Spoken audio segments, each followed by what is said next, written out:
Welcome to Valley Grove Baptist Church, located at 1731 South, U.S. Highway 281 in Stephenville, Texas. We are glad you joined us for our 10:30 Sunday morning worship service. If you'd like to learn more about Valley Grove, please check us out at our website at valleygrove.net. Now, join us for the morning worship service already in progress.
I love the Little League World Series.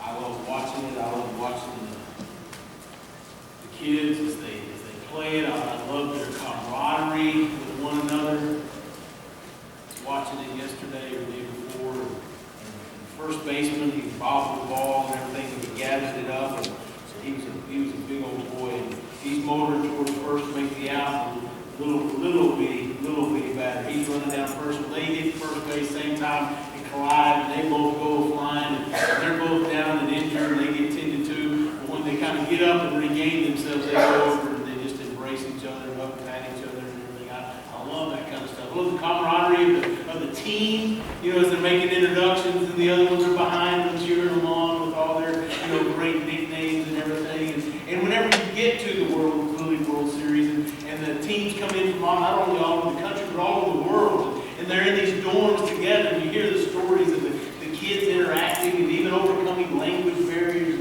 It's just a great time. It's just a great time. But I love watching the game too. I love watching these kids and they're executing the fundamentals of the game.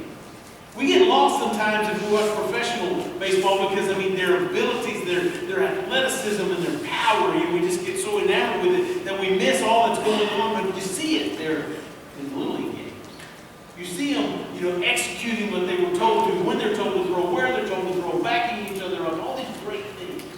You see. Because if they don't execute the fundamentals, they don't have a chance. The same is true as they go up and they get into the professional ranks. They have to execute the fundamentals. But sometimes they're overshadowed by all the other things that are going on, and we get distracted, and we don't see that the fundamentals are still being followed. But they have to be there. I thought about that as prepared for today's sermon. Paul gets to the 15th chapter. We know that he spent like a year and a half there in Corinth, and so he spent a great deal of time in the church teaching and pastoring, which was an unusually long time for Paul to be in one place. But we know that he poured into that church for all of that time, and then in this letter to them, he has poured into them for all this length, and we get to the 15th chapter, and now Paul is reminding them of the fundamentals. He's reminding them of the gospel message, and even so much as to go back and break down what it is that Jesus did for them. Why is he doing it now? Why this reminder now? Because Paul knew that if you don't take care of the fundamentals, if you miss on the fundamentals, then all the other things of living out our faith, they don't go well. If we're not building on this, and if we're not anchored in this, then everything else is weakened and falls away. And so this morning, in some ways, we study some things and like, well, we do that, yeah. But if we don't execute the fundamentals, then what we do is labor in vain. Let's pray. Gracious Father, as we come to the time of opening and studying your word, we continue in worship, Father. We have been worshiping and praising your name because you are worthy. We continue to do that, Father, with our attention, with our focus, with our minds, with our ears, with our eyes. Speak to us. Holy Spirit, we pray that you are the only influence in this place. Quicken our minds to hear from you. And as you teach us, let us plant the seeds of that truth in our hearts, and we take root, bear fruit. Father, as you seek to chisel on us, Father, we pray that we will have hearts that surrender, that we will listen and grasp. And Father, we will leave here more like you, more committed, Father, to live out the fundamentals that are so critical in our faith. Teach us, we pray. In Jesus' name, amen. 1 Corinthians chapter 15, we're going to cover verses 1 through 11 today. And rather than read them all at the same time, we're just going to read them as we come to it. We're going to cover the first couple of verses together first, and then we'll pick up the others in a little bit. So, first two verses, chapter 15, follow with me. Paul writes this, "Now, brothers, I want to remind you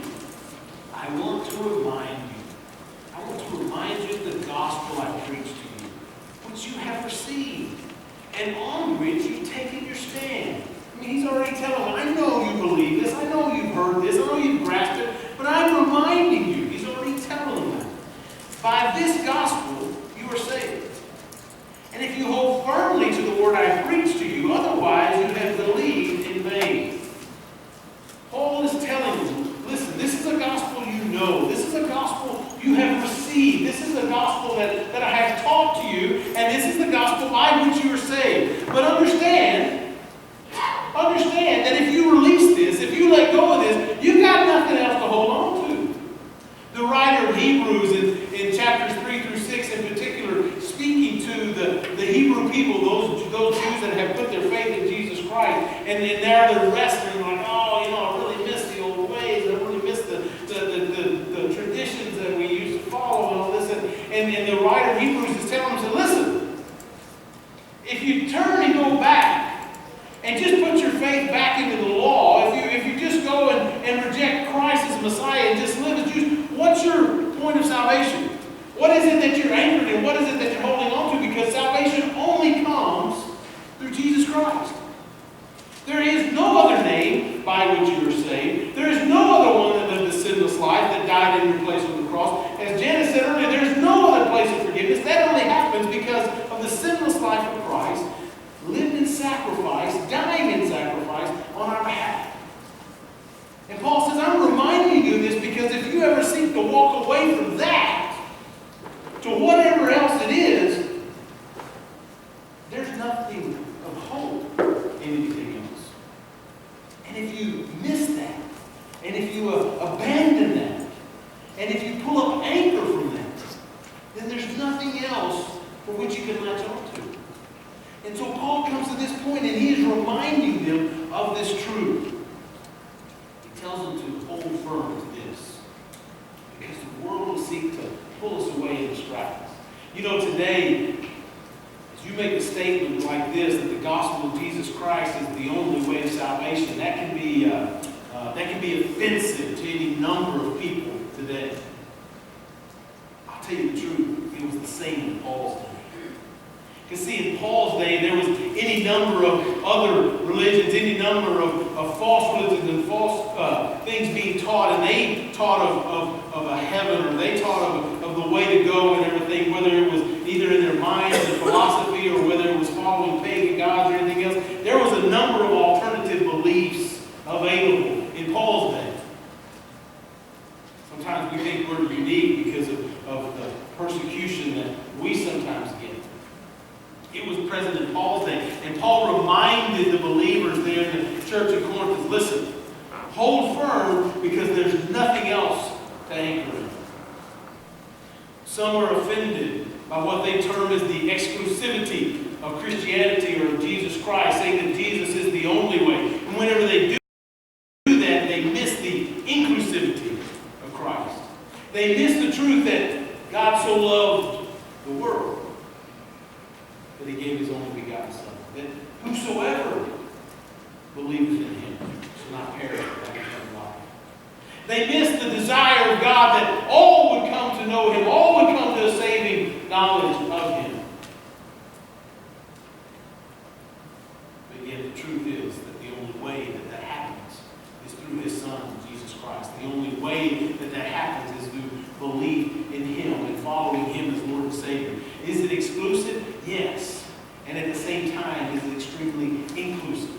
For God desires that all will come to know him. Some focus on God's judgment and the sternness of it, and when they do so, they miss the volume of his grace, the abundance of his mercy, the overwhelming amount of his love that overcomes the sin that we commit and the rejection we have made of him. Because even Christ went to the cross even while we were still sinners. The truth is that the gospel of Jesus Christ is the only way of salvation. And if we're not anchored in that, then Paul says we miss the point. Because nothing else holds hope. Some in the world today that want to anchor their hope in the church, or in being spiritual, or any number of other things. The church is great. God has given us a church. God has called the church the bride of Christ, but understand that the church does not give salvation. Salvation comes only by a personal relationship with Jesus Christ. Amen? And we are a gathered body, a fellowship of ones that have claimed that, but this church will not save anybody. Jesus Christ alone will save. So the faith is not in the church. The faith is in the one who is the head of the church. And our anchor must be in that. Faith is not in doing good or trying to be better or having our good outweigh the bad. Our faith is always in the gospel of Jesus Christ. And He came, lived a perfect life, died on the cross. Our faith is always there because that is where it must be anchored. But now we understand that is a gospel that is not only an intellectual thought, not only a warm, fuzzy feeling in the heart that we believe, but it is a gospel of and, a gospel of believing and following. It's not the following that we earn salvation, but it is the following as Lord of our lives that compels us to live. We see that in James, as James said, let me show you my faith by what I do. Okay, it's not my doing that has saved me, but it is my doing that has been compelled by my faith in Jesus Christ because of what I saw Him do. Jesus even lived this out an example. He said to us and to His followers to pray for workers of the harvest, to pray for those that would go out and carry the word. But not only did He say pray for it, He also then sent disciples. He sent the 70 out to carry out the message. And He sends us today. Ours is a gospel of believing and of doing, of praying and of living, of sharing and of being. But it is a gospel that we can never lose our anchor in. As one theologian said it, I think said it well. He said, if we're not being light, if we're not living out the gospel, then what we're doing is allowing darkness to increase. We've been called to be light of the world. The last thing we want to do is to be the reason that darkness increases. While as one person we cannot change the world, we can change the world for one person by sharing the gospel, by inviting them to hear the Word of God taught, by inviting them to be in the presence of the Spirit and in the presence of God's people as they experience God in a beautiful and powerful way. We can't lose our anchor in the church. We can't lose our anchor, brothers and sisters. If we start living life as though that part is done and it's just something that we did way back when and we can forget all about it now, then we live our life and we kind of creep away from a separation of what it was that is the very crux of who we are and why we do what we do. And that is the gospel message of Jesus Christ. It is the only way of salvation. Amen? Amen. Paul then reiterates in a very beautiful way, picking up in verse 3. Follow along with me. Paul then tells the gospel story. He says, for what I received, I passed on to you. Now, he's already reminded them. They already know it. But he's like, you know what? It bears repeating. Listen to it.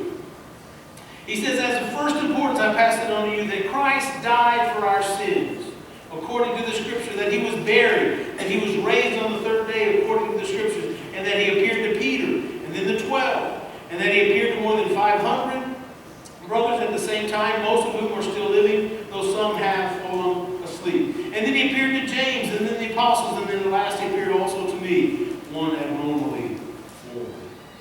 We'll get to that last part here in just a moment. Paul there reminded them of having the anchor of the gospel. And he goes ahead and tells them again. Why? Why? We need to hear the story. We need to be reminded that Jesus came and lived a perfect life, a sinless life. You read that prayer? It says, Lord, so far, I've done really well. I haven't yelled at anybody. I haven't gotten mad. I haven't done this. I haven't done this. I haven't sinned. I haven't all this. But Lord, I'm about to get up out of this bed and start my day. And I need to get right here after that. Yeah, we have trouble getting out of bed without missing the mark. Jesus lived a perfect life, a sinless life. We need to remember that. We need to remember the example He set and the life He lived. And if He lived that, and we understand how hard it is for us to go minutes at a time, moments in a day without sinning, without missing the mark. And He did that for all of His life. And then at the end, His reward was to follow through with that on the cross. Not because He had to, because He chose to. Because He knew that you and I needed that to happen. He knew that you and I were separated by God because of sin. The only way to be reconciled penalty of that sin to be paid for. That's what he did. You know what, brothers and sisters, when we forget that, or when we let that slip our mind, whenever we kind of just let that fade into oblivion, or it's not that important, it's not that big a deal, I've studied it, I've read it, I've thought about it many times, and whenever we get to that point, and we get kind of callous to it, we miss the whole point of what brought us life. Paul says you can never forget that. It's not that he seeks to guilt us or shame us, but he says you just got to listen to the love. Let me read to you again the Roman road to salvation. Romans 3:23, for all have sinned and fall short of the glory of God. Who does that include? Go ahead, raise your hand. Yes, you. And the wages of sin are death, eternal separation from God. But the gift of God is life. Do you hear the balance? What you've earned is death. What God offers is life. Romans 5:8. But God demonstrated his own love in this, that while you were still sinners, while we were still sinners, Christ died for us. Christ didn't die on the cross because you and I were good enough. We were still sinners. Out of his love, he died for us. Romans 10:9-10. That if we confess with our mouth Jesus is Lord, believe in our hearts, not just a conscious mental thought, but a turning over, a surrendering to him as Lord and Savior, that we believe in our heart that God raised him from the dead, we'll be saved. For it's with our heart that we believe and are justified, with our mouth we confess and are saved. You know, whenever we go through baptism, I hope that it's in every one of our minds to see the story that's being played out in baptism. That's what I tell whenever we're going through baptism. I tell them it's like a play in school. You're telling a story that we stand unjustified, but through Christ we have died to sin. That is the going down into the water. And we have been buried with Christ, Scripture tells us. Okay? That burying with is that claiming of him as Lord and Savior. And he died on our behalf, but we accept that his dying on our behalf. We are buried with Christ, and we are raised in new life. And just as Jesus was resurrected after 3 days, it's a promise of a resurrection for those that believe and follow him. And that is a beautiful picture. And baptism tells that story time and time again. Why? Because it's the anchor. It's the anchor. And if we lose that, if it loses importance, then all of a sudden life then becomes about us, or what we want to do, or where we want to be, or what this, that, and the other. And it's no longer anchored in the whole reason of understanding, hey, he gave us life. If it weren't for Jesus dying on the cross, we would still be dead in our sins. So we can't lose that anchor. We must be reminded of it again, not as a guilt or shame thing, but as a moment of thanksgiving. It's a time of joy. What does David pray to God in Psalm 51? Restore to me the joy of my salvation. Help me remember forgiveness that you offer. Have your grace, mercy, and love for me. God tells us to remember the story. Because sometimes it's like in baseball, we get distracted with everything else that's going on. We miss the fundamentals that are holding everything else up. It can happen in marriage and family life as well, right? Watching the show the other day, the guy told his wife that one of the difficulties, he said, I forgot in raising the family, pay attention to our marriage. Sometimes we can get that way in life. We're so busy trying to tend to all the other activities and the distractions of the family and husbands and wives, we can miss keeping that anchor of the family. You know the best way to love your children? Love your spouse. Love your children through the love you have for your spouse. We lose that anchor, and the foundation of the family is weakened. It's the same thing with our faith.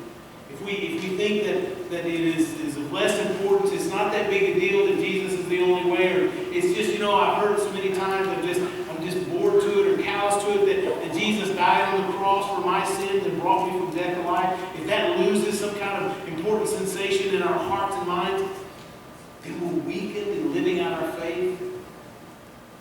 Paul says we must hold on to it. We must stand firm in it because it is a truth that must invade every part of our reality.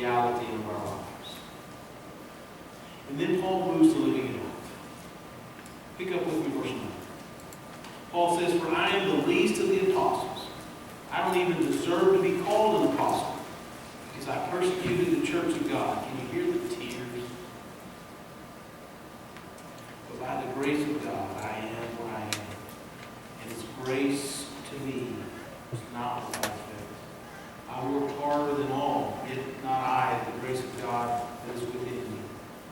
Whether then it was I or they, or it is this that we preach, and it is this which we believe." What do you hear Paul saying? You know, Paul is making a confession and crying out. He said, "Listen, I got a past. I got a past. You know, these people that I preach to and I encourage, some of them were the same ones that I drug out of their houses and beat. Some of them killed. This Christ that I proclaim, I used to mock, make fun of, persecute people that would call on His name. This church that I seek to build up, I won't sought to destroy." Paul says, "You didn't like it." Every one of us have a past. Every one of us have a story. Every one of us has things that we regret, things that we did wrong. What you hear Paul say though is this: that's what I was. Those are the things that I did. That's not who I am. Who I am now is a child of God, proclaiming the gospel of Christ, sharing the love of God.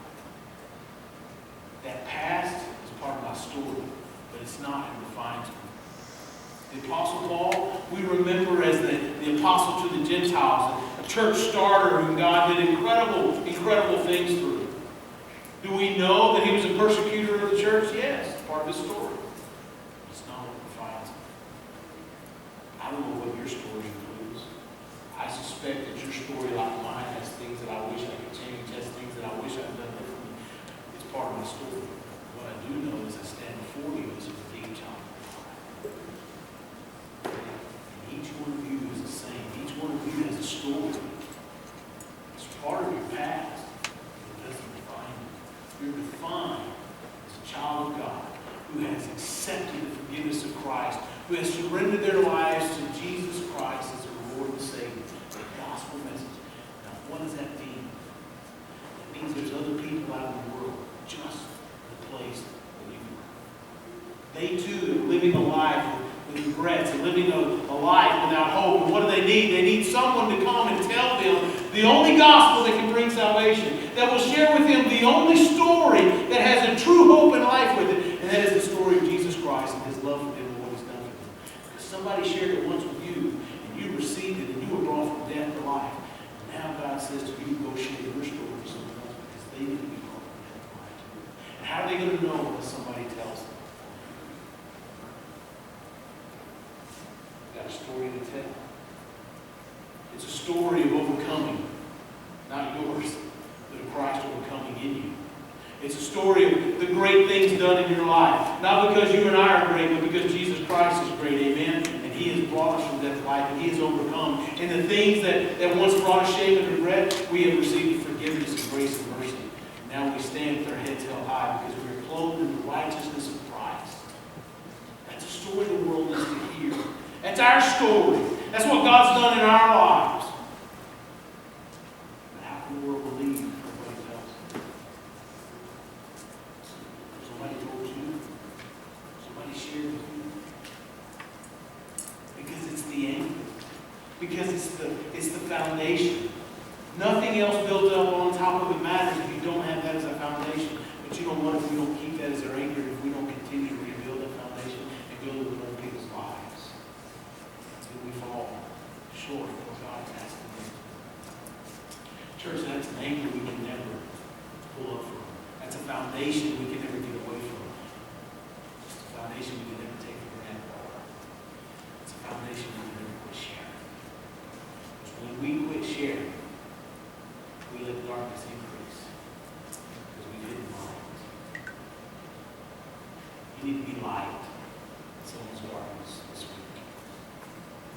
You need to share the hope, the message of the salvation of Jesus Christ with someone this week. You need to pray for someone this week.